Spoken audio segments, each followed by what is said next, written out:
Today I want to talk about something that's been weighing on me, something I think about more and more as I get older.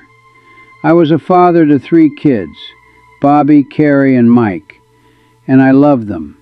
I've always loved them.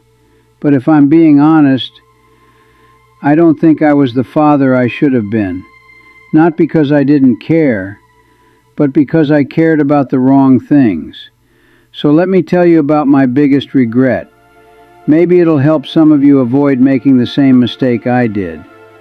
When Bobby was born in 1962, I was 23 years old. Helen and I brought him home to our little apartment, this tiny baby, barely 7 pounds. And I remember holding him thinking, I need to take care of this kid. I need to provide. That word, provide. That's what being a good father meant to me. My own father worked at the RCA factory for 35 years, put food on the table, kept a roof over our heads. He was a good man, quiet, hard-working, reliable, and I wanted to be just like him. So when Bobby came along and then Carrie 3 years later and Mike after that, I threw myself into work, into being a provider. I worked for the phone company, Indiana Bell. Started as a lineman, climbing poles, fixing connections. It was good, steady work, but it didn't pay much at first. So I took every shift I could get, overtime whenever they offered it, weekend work, holiday work, anything to bring home a bigger paycheck. Because that's what good fathers did, right? I remember Bobby must have been about 5 years old, maybe 58, 59. He'd built something with his blocks, a castle or a tower, something like that, and he was so proud of it. He came running up to me when I got home from work. Daddy, look what I made, come see. And I was tired, dead tired. I'd been up on poles all day in the cold, my hands were raw, my back was aching. So I said, That's great, buddy. Daddy's real tired though, maybe later, okay? Later never came. I sat down in my chair, Helen brought me dinner, and I probably fell asleep watching TV. The next morning the tower was knocked over, and Bobby never asked me to look at his blocks again. That happened over and over. Different versions of the same story. Daddy, will you play catch with me? Not right now, son. Daddy's got work to do. Dad, can you come to my school thing? I've got a shift, sweetheart, but Mom will be there. Dad, can we talk about something? Later, buddy, I'm beat. Later, always later. And later kept getting pushed further and further away until it just never happened. I told myself I was doing the right thing, working hard so they could have a good life, so we could afford a house, a car, nice clothes for school, Christmas presents, summer vacations sometimes. Helen would try to talk to me about it.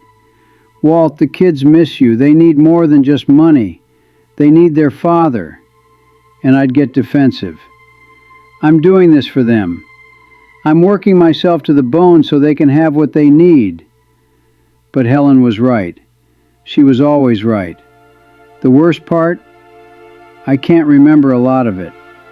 People talk about their kids' childhoods like they happened yesterday. Every little moment, every milestone.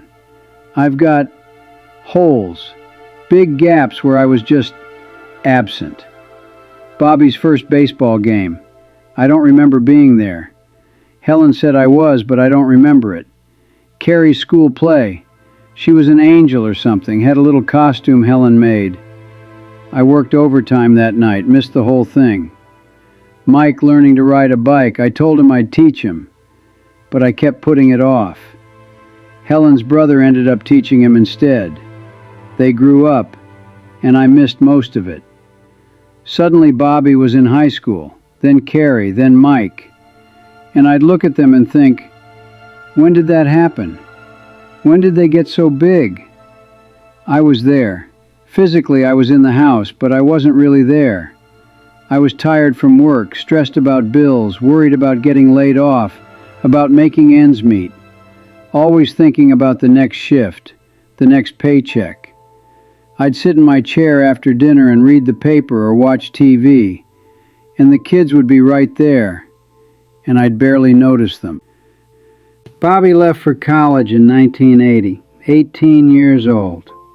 I helped him load up the car, shook his hand, told him to work hard, make something of himself. And then he was gone, and I realized I barely knew him. I knew he liked baseball. I knew he was good at math, but did I know what he was afraid of, what he dreamed about, what made him laugh? I didn't, because I'd never asked, never made the time to really talk to him. Same thing with Carrie, with Mike. They grew up, moved out, started their own lives, and I was left with this hollow feeling, like I'd missed something important, like I'd been invited to a party but never showed up. Helen and I, we had the house to ourselves after Mike left in '87, and one night we were sitting on the porch, just the two of us. And she said something I'll never forget. She said, "You know what's sad, Walt? The kids grew up barely knowing their father, and you barely got to know them." She wasn't trying to be cruel. She was just stating a fact. And she was right. She was absolutely right. I can't get those years back. I can't go back and play catch with Bobby when he was 7. Can't go to Carrie's school play.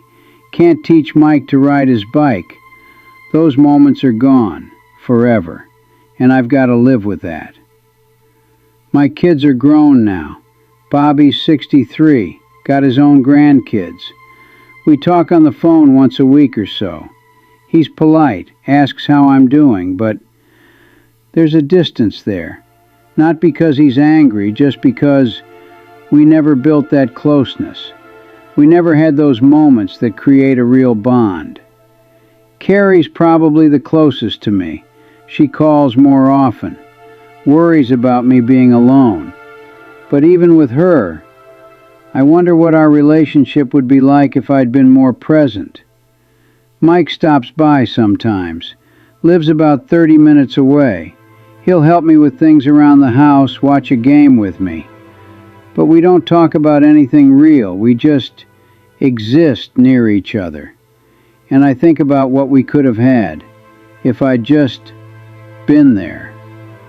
Here's what I wish someone had told me back then. Your kids don't need a perfect house. They don't need the latest toys. They don't need expensive vacations. They need you. Your time, your attention, your presence.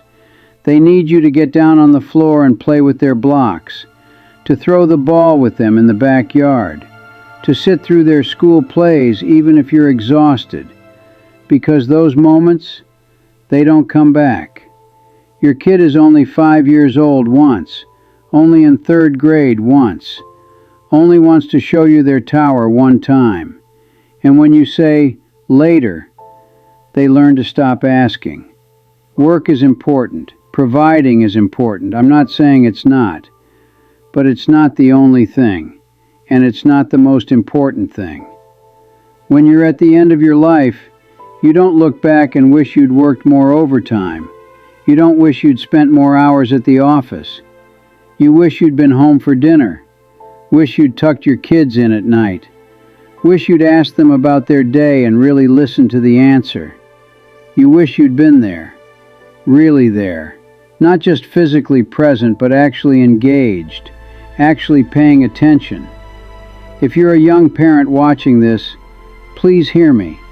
Your kids are only young for a little while, and that time goes faster than you think. Work will always be there. Bills will always need paying. There will always be something that feels urgent, but your kids, they're only this age right now, today, this moment. Don't miss it. Don't let it slip by while you're focused on everything else, because one day you'll blink and they'll be grown, and you'll wonder where the time went.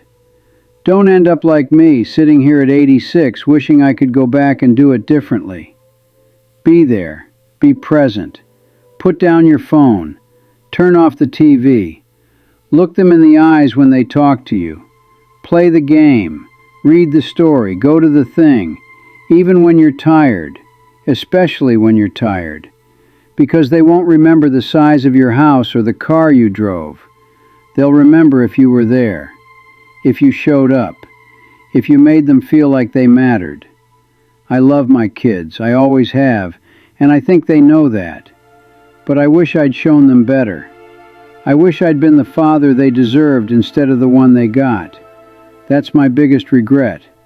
And it's one I'll carry with me for whatever time I have left. Well, that was a hard one to talk about. But if even one person hears this and decides to leave work a little early to make it to their kid's game, then it was worth telling. Your kids need you, not your money, not your stress, you.